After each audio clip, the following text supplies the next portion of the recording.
The clink of silverware was the only sound in the room until my sister decided to ruin the morning. "Mom, Dad," she said between bites of avocado toast, "I need more space for my clothes. I've been thinking Ava should move out. I could turn her room into a walk-in closet." Before we begin, drop a comment and tell us where are you from and from which city you're watching our videos. And after watching the whole video, don't forget to tell us what would you do in this situation? Be honest, tell me in the comments below. We read every comment. Let's begin. The air went still. I froze mid-sip, the edge of my mug pressed against my lips. Surely they'd laugh it off, tell her to stop being ridiculous. But they didn't. Dad sighed, flipping a page of his newspaper. "That's not a bad idea, actually. She's 23 now. About time she learns to live on her own." Mom added gently, "You've been staying here for months, sweetheart. Maybe it's time you got a place closer to work." I set my cup down slowly, the ceramic clicking against the table louder than it should have. "You're serious?" My sister, Chloe, smirked. "Don't take it personal, sis. I just need more space. You understand, right?" The nerve in my jaw twitched. "More space for what, Chloe? Your ego or your designer bags?" She rolled her eyes. "Whatever helps you sleep at night." I looked at my parents, searching for a trace of discomfort. Anything, but they just avoided my eyes. Dad folded his newspaper neatly. "Let's not make a scene, Ava. It's just time to move forward." That was it. No defense. No empathy. Just dismissal. I swallowed hard, forcing my voice steady. "Fine," I said. "If that's what you want." Mom tried to backpedal. "Honey, we didn't mean..." But I cut her off. "No. It's okay. You've made your choice." I pushed my chair back and stood up. The legs screeched against the floor, slicing through the silence. Chloe gave me a smug little smile. "Guess I'll start measuring the room." I met her gaze, calm, deliberate. "Measure fast," I said, "because you'll want to remember the space you lost when life flips on you." She blinked, confused, but I didn't give her time to reply. I turned, grabbed my jacket, and walked out. Hours later, as the sun dipped low, a sleek black sedan glided up the driveway. The same parents who had told me to move out peeked through the window as a uniformed driver stepped out. "Miss Reed?" he asked, holding open the door. "We're ready." I didn't look back. I simply got in. As the car rolled away, I glanced through the tinted glass one last time. Chloe stood on the porch, her mouth hanging open, my parents behind her in stunned silence. 10 minutes later, the gates of a sprawling estate swung open, white columns glowing under the sunset. The driver parked, then turned to me with a polite smile. "Welcome home, Miss Reed." I exhaled softly, stepping out onto marble steps that felt nothing like exile. No, this wasn't me moving out. This was me finally stepping into the life they said I'd never have. The following morning, sunlight poured through tall glass windows that stretched from floor to ceiling. The place was quiet, too quiet. I could hear my own heartbeat echo off the marble floors. I stood there in disbelief, barefoot, coffee mug in hand, staring out at the infinity pool that mirrored the golden sky. The mansion felt unreal, like something out of someone else's life. But it wasn't a fantasy, it was my grandmother's. When she passed away 6 months earlier, I'd been the only one who visited her in her final weeks. Chloe had been too busy with her influencer events, and my parents only came for the pictures. Grandma never said much then, but I remember the last thing she told me. "People will only respect you when they can't take from you anymore." Now, standing here in her house, my house, I finally understood what she meant.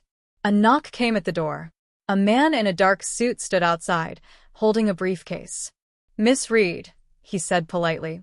"I'm Mr. Green, your grandmother's estate attorney. I trust you're settling in well." "I am," I said, stepping aside. "Please come in."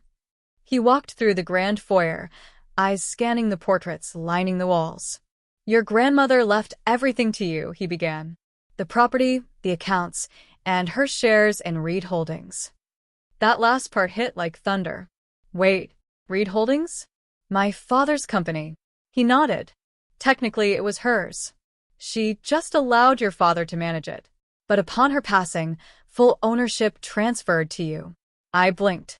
So, I own the company? You own 51% of it, yes. Meaning, you're now the majority shareholder. The coffee nearly slipped from my hand. The same company my father once said I was too emotional to work for now belonged to me. Mr. Green opened his briefcase and handed me a folder. You'll need to sign here to make it official. Once you do, you'll have full voting rights and control over all operations. I signed without hesitation. Done. He smiled faintly. I imagine this news will surprise your family. Oh, I said, lips curling into a quiet smile. I'm counting on it. By the time I returned to my old neighborhood that afternoon, their house looked smaller than I remembered. It wasn't the size that changed, it was the way I saw it now. Chloe's laughter echoed from the porch before she spotted me. Her face twisted in surprise. Ava? You came back already? Couldn't handle living alone. I ignored her sarcasm and walked right up to her. Actually, I said calmly, I came to return something. Mom appeared behind her, wiping her hands with a towel. Sweetheart, you shouldn't just show up. Your father's on a call. Perfect, I said. He'll want to hear this. Chloe crossed her arms, amused. Let me guess, you got a fancy apartment? Maybe a shared one-bedroom in the city. I smiled. Not exactly. Before I could speak, a black SUV rolled up the driveway. Mr. Green stepped out, adjusting his tie. My father followed him out moments later, confusion written all over his face. What is this? He asked. Mr. Green handed him an envelope. Mr. Reed, as per the transfer executed this morning, your daughter Ava is now the controlling shareholder of Reed Holdings. The color drained from his face. That's impossible. Those shares belong to me. Correction, said Mr. Green. They belong to your late mother. Mom gasped. Will said she wanted the assets divided. Actually, I interrupted. That's what you told everyone. The truth is, she left it all to me. Chloe's smirk disappeared instantly. You're lying. I turned to her, eyes steady. Check the public record tomorrow morning. You'll see who signs your father's paycheck now. For a long moment, no one spoke. The only sound was the faint hum of the SUV's engine. Dad's voice trembled. Ava, why didn't you tell us? I met his gaze. Would you have cared? He didn't answer. I took a step closer, voice calm but sharp. You told me to move out. You treated me like clutter in my own home. Now, you'll be reporting to the person you dismissed at breakfast. Chloe's jaw clenched. You can't just humiliate us like this. I smiled faintly. Oh, I'm not humiliating anyone. I'm just returning the favor. Mom tried to step forward, her voice cracking. Ava, please don't do this. We're still family. Family? I laughed softly. Family doesn't pick one child's comfort over another's dignity. I handed Dad a card. Board meeting. Tomorrow morning. I'll expect you there, on time. And before any of them could speak, I turned and walked toward the car waiting for me. As the driver opened the door, Chloe shouted, You'll regret this. I looked back over my shoulder and said quietly, The only regret I ever had was believing any of you cared. The door closed, sealing their shocked faces behind tinted glass. As the car pulled away, I saw the reflection of their house fade into the distance. The same house that once made me feel small now looked like nothing more than a cage I'd outgrown. For the first time, I didn't feel hurt. I felt powerful. Because this wasn't revenge for what they did that morning. This was the consequence of every time they told me I wasn't enough. And tomorrow, when they walked into that boardroom and saw me at the head of the table, they'd finally understand. I hadn't just moved out. I'd moved above. The next morning, the city skyline glimmered like glass as I walked into the Reed Holdings Tower, the same building where my father had once told me, You don't belong in business meetings. Leave this to the professionals. Funny how quickly things change. I stepped out of the elevator, heels clicking against the polished floor. The secretary froze when she saw me. Miss Reed, she stammered. You're early. I prefer to set the tone, I replied, walking past her. They can follow. The boardroom doors loomed ahead, tall, glass, and intimidating. Inside, executives whispered, checking their watches, clearly uncomfortable. My father sat at the head of the table, fingers laced tightly, trying to appear composed. My mother sat beside him, pretending to be calm, but her eyes darted nervously toward me. And Chloe, in a white blazer far too formal for her usual influencer routine, was seated in the back like she belonged there. I stopped at the doorway, taking it all in. The shock, the confusion, the tension simmering under the hum of the air conditioning. "Good morning," I said evenly, walking to the head of the table. "Let's begin." My father stood, his chair scraping the floor. "Ava, this is inappropriate. You can't just walk in here and—" "I can," I interrupted. "And I will. You're sitting in my seat." He froze. The room went silent. The executives glanced at each other, unsure what to do. Slowly, my father sank back down. I set my folder on the table and continued. "As of yesterday, I'm the majority shareholder of this company, meaning every decision from now on goes through me." Chloe crossed her arms. "You don't even know how to run a company." I turned to her, voice calm but sharp. "I don't need to run it to control it. That's what professionals are for. I just decide who stays and who doesn't." Her face lost color. My father cleared his throat. "You don't understand the complexities here. This isn't personal, it's business." "Then let's keep it that way," I said coldly. "You've been losing contracts for months. Investors are nervous. Morale is down. So here's what's going to happen. Starting today, the leadership team will be reorganized." Mom's voice cracked. "Ava, please, your father is stepping down," I said flatly. Gasps rippled through the room. My father's jaw tightened. "You're making a mistake. I built this company." "No," I replied quietly, Grandma did. "You just took credit for her work." The words hit him like a slap. His eyes darkened, but I didn't flinch. "Effective immediately," I continued. "You'll serve as a consultant, part-time. I'll have HR draft the new contract." One of the executives, an older man named Mr. Dawson, spoke hesitantly. "Miss Reed, with all due respect, are you sure this is wise?" I turned to him. "Mr. Dawson, you've worked here for 30 years, correct?" "Yes." "Then you've seen what happens when people in power stop listening. I'm not here to burn down the company. I'm here to rebuild it." He nodded slowly, glancing at my father. "Understood." Chloe slammed her hands on the table. "This is insane. You're destroying Dad's legacy for some petty grudge." I faced her squarely. "Petty?" My voice hardened. "You laughed when they told me to move out. You wanted my room for your closet.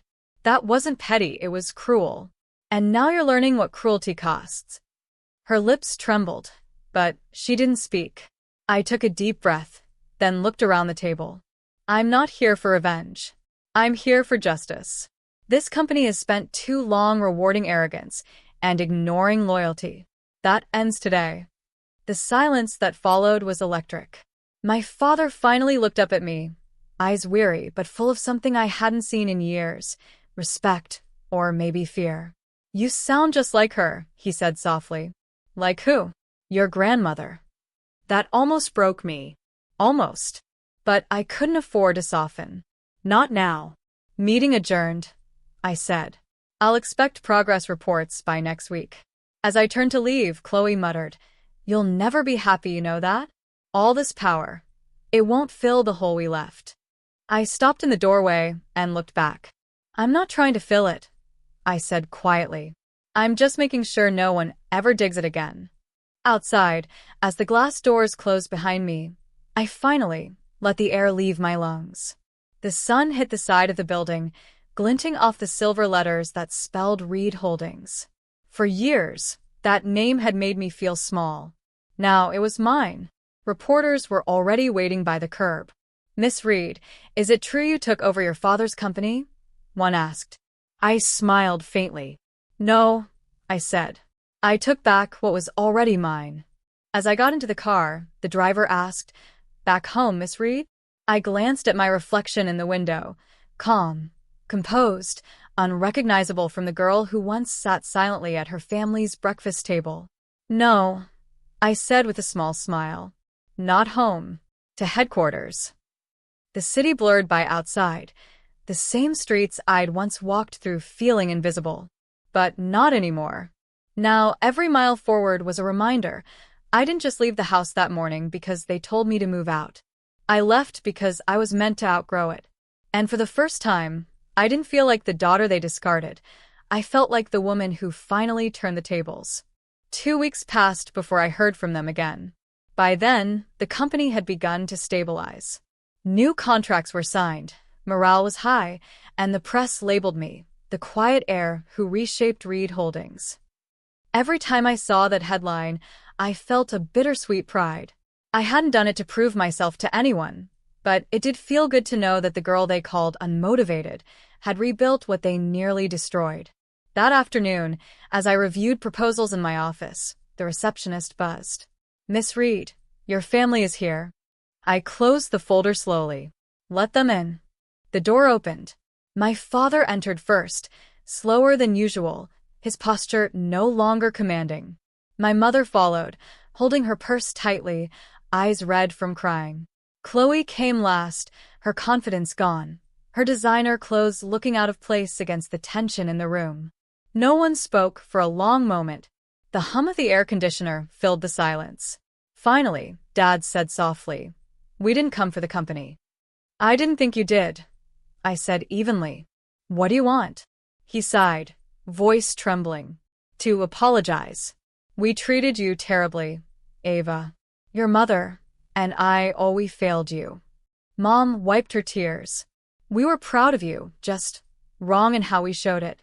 You always reminded me of your grandmother, strong-willed, quiet. I didn't understand that strength back then."